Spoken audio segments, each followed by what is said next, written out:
Greetings, all you pirates and samurai out there. I'm Duuz-Diz-Din, and I'm coming at you with another chapter review of One Piece. This time it's chapter 994, titled My Other Name is Yamato. Yes, it's very obvious what's gonna happen in this chapter, at least a little bit of it. You know, Oda packs these chapters with so much and so much going on that any other person would take at least two chapters to do something. No, he tries to pack these chapters full of content. Let's jump in as we actually get the actual conclusion to Gang Beige's Oh My Family. Because the last chapter in the last part of the cover story, it was just the wedding, everyone's happy, blah blah blah. But that's not Oda's style. He had to end it on some kind of gag. And the gag here is that in the midst of cannon fire, that's how everything was going on. They were being fired upon and they were celebrating this wedding of Gotti and Lola, and it was all cheery and happy. Just keep avoiding the cannon fire and you'll be fine. So that's actually pretty funny and fun, and a nice way to just kind of wrap things up. A very Oda way to wrap things up. But we then pick up with the multiple wind slashes coming across the skull dome of Onigashima unleashed by Kaido, severing Okiku's arm. My goodness, it's so brutal. Not to mention everyone's just so devastated. Everybody's trying to do their best to get away. Inuarashi tells the remaining minks, get off the roof, get away from the roof, do not get harmed. This has turned way too deadly. And, without missing a beat, honestly, Okiku goes down. Immediately, in comes Izo, tying up the wound to keep it from bleeding out. And, Kinemon comes in, you ignites his sword basically, and cauterizes the wound immediately. Boom, boom, boom, done. And, Kinemon's just like, Kikunojo, can you stand? Can you still fight? And Kikunojo's just like, yes, of course. And like, yo, that is, damn, the spirit, just the willpower to just go losing an arm and just get up and go back to fighting like it was nothing. Like, what? And like, I have to rescind my earlier comment from the last video because I thought that maybe it would just be brushed aside, but just that moment of Kiku just being like, what is but one arm in the face of adversity? We came here to die. Losing an arm at this point is nothing. It's just like, yo. And even Kaido's huffing it on that samurai shit right now. He's just like, yo, that's what I'm talking about. The determination of you samurai. That determination is what I love.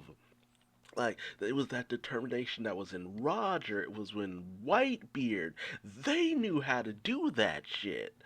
You know, or I'm not sure if he's also trying to taunt Roger and Whitebeard, or if he's just showing respect to them as well, or just the way that they died. That seems to be Kaido's obsession, honestly. Although we do also see that Inuarashi and Nekomamushi are starting to kind of wear, but you know, Kaido talks about the fact that death is what completes a person. So I think he's kind of trying to honor like the samurai and the Whitebeard, Roger, the way that they died. And that kind of makes me wonder, is that what it's all about? Is Kaido chasing a good, interesting death? That is not so much that he simply wants to kill himself, he wants to go out in an interesting way. The way Whitebeard went out was interesting. The way that Kaido went, that no, the way that Roger went out was interesting. Hell, the way that Odin went out was interesting. And that's what Kaido is chasing. He's after a meaningful and interesting death. So that's what he's grappling with. And he transforms back into his human form. And it's just like, okay, now you know he's serious because when he's in his dragon form, every time we've seen him in his dragon form, he's fucking around. That's all he's doing. He is fucking around. But now he's ready to actually throw down, which means that the Scabbards are gonna get wiped out. They'll put up a good fight up until the end, but they're fucked. They are officially fucked. Like losing an arm was the worst that we had happen when he was in his dragon form. But now that he's in his human form, he's ready to throw the fuck down. And Kinemon's just like, look, don't be conceited, Kaido. There's nothing meaningful in us dying to you, and it means so much in us taking you down. So, Kinemon ain't on that shit. Kinemon ain't huffing what Kaido's putting out there. Meanwhile, Luffy, Sanji, Jinbei are doing their best to make their way up the castle. It's slow going. It's like friggin' Namek all over again. Like, they are just steadily making their way up to the top of Onigashima. And a lot of the mooks are crying out, "Ah, Straw Hat, it's Jinbei! Oh my God, they're really tough." And Sanji takes offense to that because it's just like, "What about Black Leg?" And I'm like, Sanji, they don't know what you really look like. Your wanted poster is not the most immaculate thing out there, but. Two more headliners show up: Fortrick and Hamlet, a guy with a giraffe's body growing out of his butt. He's where the head should be, and he's just the rest of him is coming out of his butt is a giraffe. Just the neck down of a giraffe, no head. He is where the head should be. And the other guy is just he is the chicken ass. He is the ass of a chicken. His face is at the ass of a chicken with his arms coming out, and the rest of him is just a chicken. And Jinbei and Sanji are just like, why do you stop growing like that? Why do you keep having these things grow out of you in that way? So they just immediately take those dudes down, and I think that's just what Oda is doing, just using these moments as comic relief because it's just like, she's trying to liven up a few moments in this story with it being so somber, but they take down the headliners like nothing, just like that other dude with the gorilla growing out of his arm from last chapter. We then switch over to the performance floor where the Ice Oni virus is continuing to spread, infecting ally and enemy alike. Plague, don't let them touch you, my god. And the Shinsengumi basically are just like, oh my god, what was Queen thinking? These things are uncontrollable. One of the samurai allies tells Boss Hyogoro that one of the mafia bosses, Omasa, had been infected, and he straight up goes in to end his own life. He's just looking to commit seppuku because he doesn't want to turn on his people. But Hyogoro's like, no, look, dude, there has to be a cure, and if worst comes to worst, I'll cut you down myself. But that is a last resort. So Hyogoro is still trying to keep the peace amongst his men to tell him, look, do not give in to despair with this thing. But it's hard not to. It's spread all over. Brothers are killing brothers on both sides and attacking each other and infecting each other. Chopper and Robin have these planks of wood and try to keep them back so they can't touch them. But Chopper notes that it's just like, okay, I might be able to whip up an antidote, but I don't think I can do it in the midst of battle. So Chopper says, okay, the mastermind is right there. The creator of the virus is Queen, just like I was saying last week. He has to go after Queen in order to get some kind of antibodies from him because he created the virus. He has to have something like that. No way he would fuck around with this thing and not have a cure. So Chopper's just like, okay, if I could just get the antibodies from him, I can cure all of this. Ben Brooks just like, yeah, it had to be one of the lead performers of Kaido's forces, like one of the top toughest guys out there. It's not gonna be easy. And so You know, Chopper's just like, look, man, I'm not so much worried about the way that they are now, it's the after effects. And we see that when Zoro manages to kind of knock a dude to the side, we say that he's dead. He's straight up dead. And that's simply because of the fact that you know, the stress of becoming like frosted over like this, their muscle mass is growing, their physical form is transforming. This thing is literally burning them out. And Queen, reinforces that. He's just like, yep, yep. Once you get affected, you got about an hour at most. No matter who you are, it's just gonna keep spreading to everyone. Do your best to avoid it. Good luck. I'm up here. I'm just gonna watch the show. And and just because he's such a sadistic bastard, he sees Scratchman Apu just like, okay, look, Queen, open the door. I'm getting off this floor. I don't want to be a part of anything that goes down here. And Queen, being the fuck that he is, tosses the antibodies to Apu and tells everyone, hey, you want the antibodies? Apu has it. You might be able to save all your friends and all this and that and the other if you catch and kill Scratchman Apu. But Apu, you better run, buddy. And so everyone goes chasing after Apu. Zoro, Chopper tells Zoro, get him, get the antibodies from him, do it immediately. The Beast Pirates are just like, you can't let it go into the hands of the enemy or else we'll never be able to cure our allies. And the samurai are going after him. It's pandemonium, and Queen is eating this shit up. Our final scene comes with Yamato, Shinobu, and Momonosuke. Uh,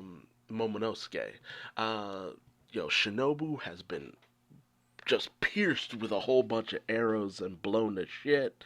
Um, you know, Momonosuke is just kind of like just freaked out. He doesn't know what to do. Sasaki and his men are closing in and questions Yamato about, you know, hey, don't get in our way. All we have to do is kill the boy and our mission is complete. Shinobu begs Yamato to help save Momonosuke. And Yamato notes that she will save Shinobu as well because just as a lot of theories were put out, we kind of saw a little bit of Yamato's clothing in the point where Odin was being executed, and Shinobu had come out screaming and yelling about, what had actually been going on with Odin, how Odin had tried to save the people. Yamato was there 20 years ago and had heard the passion and the pleas of Shinobu during that time. And she says, tears were brought to my eyes.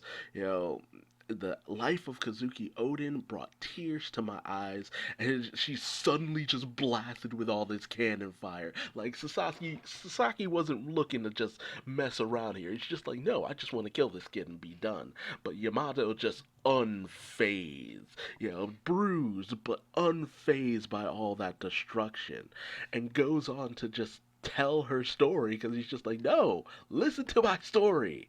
So she continues to tell Momonosuke, look, Momonosuke, I'm sorry I was there that day when Kaido dangled you off the roof in Curry. I had run there to try to save your life, but I wasn't strong enough. All I could do was watch. And that's probably when she was able to get the manuscripts of Odin, of all of his travels, her Bible and all that. She was only able to grab that and nothing else. But she says, I didn't have the strength back then, but I have the strength now. And she sends out this powerful shockwave like attack. And I think that might be the hockey that Hyogoro was trying to teach Luffy, where you send out a shockwave, because she doesn't come close to this guy, but she manages to knock out this porcupine-looking headliner who was firing the arrows at Shinobu last chapter, and just knocks the dude flat on his ass. And Momonosuke's just like, who the heck are you? And Yamato says, look, before I was using your father's name, but my other name is Yamato, and I will die for you. And that's where the chapter ends. A great send off, a great setup, lots of fun and interesting things just going down here. We finally finished Gangbages on My Family. Finally, finally, for true and for truly. You even got the fin on it. It's done, but I think the scabbards are dead. Like they're gonna die. Like nobody's making it past this point. Either they're all gonna die, half of them are gonna die, or they're just gonna be defeated, and that'll be the end of it. And the whole thing of Kikunojo losing an arm was simply to just keep the stakes in mind for the audience and just go no further past that. But they're not gonna defeat Kaido if nothing else. At most they've gotten in their licks, they've tried their best, it's not going further past this. They might get in a few more hits, but I don't think it's really going to damage Kaido the way they want to. Because Kaido's finally serious. Jinbei, Luffy, and Sanji are still doing their best to make their way up, but I'm not sure. There has to be some kind of shortcut coming for them because they are nowhere near where they need to be. They are still multiple levels down. So something has to happen for Luffy to make it to Kaido at some point. I think this might end up being milked till chapter 1000. I don't see him getting there too quickly, and we'll probably be tired of it by then. So I'm not sure, but unless some kind of shortcut comes about, Luffy's climbing all these stairs, and nobody's gonna be happy about that. The showdown with Queen, though, that's interesting because I didn't think this was how things were going to play out. But, it feels like it was pretty obvious the moment that Queen was introduced as someone who loves viruses and diseases and does this kind of thing. Of course, there would be a conflict with Chopper, and Chopper would need to strut his medical stuff. But, there's enough backup, with all four of them, Zoro, Robin, Brook, Chopper, all of them have to be able to take down, Apu and Queen to some degree. But man, Apu got the short end of the stick this chapter around. What a pathetic bastard. And I'm really looking forward to seeing what Yamato can do in action.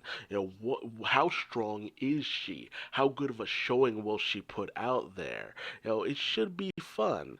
But I hope that she also gets into a few more fights. Even maybe teams up in the fight against Kaido or something like that. That would be pretty fun. But I'm looking forward to it. So tell me what your thoughts and theories are in the comment section below. What are you most looking forward to? And what do you think will happen in the next chapter?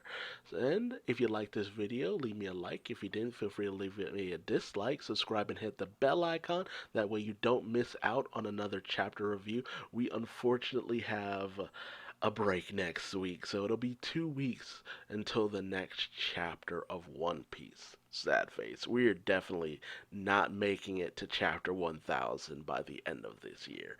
I just cannot see that happening, which is a shame, but it'll be a good way to cap off the new year with, 1000 chapters of One Piece. But until then, I've been Duuz-Diz-Din, and I will see you later. Bye bye.